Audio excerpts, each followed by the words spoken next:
The Reuben Dynamic Pacer allows for customized positioning for each individual to improve positioning for better success with gait. There are many ways the frame and accessories can be adjusted during the initial trial and fitting. Set aside time to determine the best settings to improve positioning for better success with gait. Scott is 18 years old with mild cerebral palsy and autism. He has generalized hypermobility and low tone and uses orthotics to stabilize his ankles. In his first trial in the Dynamic Pacer, Scott walked in extreme forward-leaning posture with poor control. We set the brakes in order to adjust the accessories to improve his positioning. We removed the arm platforms and the posts so the clamp could be positioned farther back along the top frame. The dial under the arm platform was swiveled so that most of the surface would be as posterior as possible.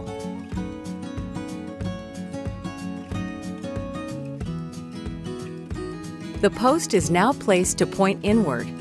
Each arm platform is positioned so it angles upward. For the pelvic support, we moved the clamp of the handhold farther forward. The handhold itself is placed to point inward so the pelvic support straps are closer to Scott's hips. With the straps tightened, the pelvic support will now provide better control. We engaged the swivel lock on the rear casters and set the drag with increased resistance to help Scott gain better control of the frame while walking. With these adjustments, Scott walks in a more upright position and with far better control. James is a 16-year-old with Rett syndrome. He walks with close to 45 degrees of flexion at his hips and knees due to muscle contractures. His fixed upper thoracic kyphosis also contributes to a very crouched gait. Although X-rays show no subluxation, James complains of left hip pain, which has been attributed to poor joint alignment.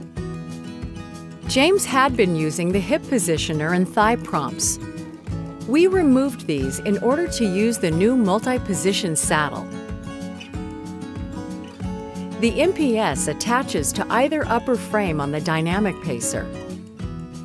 The MPS is ideal because it can be lowered independently to enable easier transfers.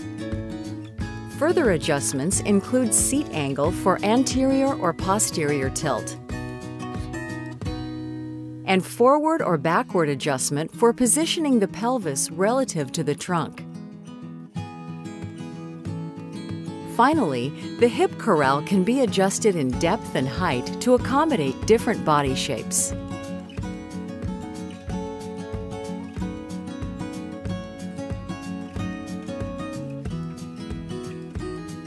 Both the frame and MPS are lowered to obtain the right position for a simple forward slide to seat James on the MPS. With the hip corral secured, the frame is raised and then the MPS adjusted as needed. In James's case, we added anterior tilt to help with leg alignment and foot positioning.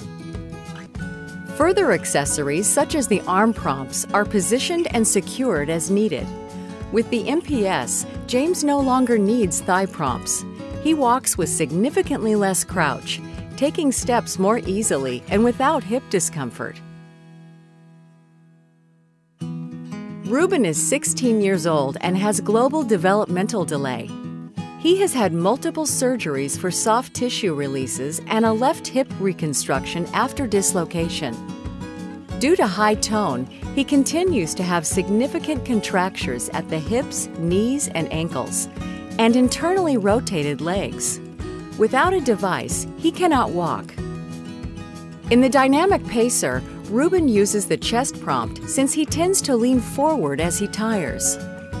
We observed that his feet were behind him, causing him difficulty with his gait. In addition, the upper frame was too low, contributing to his crouched gait.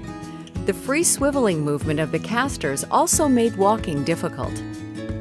By raising the upper frame, we could decrease the impact of his contractures on his gait. For Reuben, moving the MPS into a posterior tilt will help to bring his legs and feet forward for better alignment for walking. We decided to use the swivel lock on the front casters, stabilizing the frame but allowing Reuben's therapist to still guide the direction of movement from behind. We repositioned Reuben's arms in the forearm prompts and he was ready to go. The results are fabulous. Reuben is achieving a typical walking pace.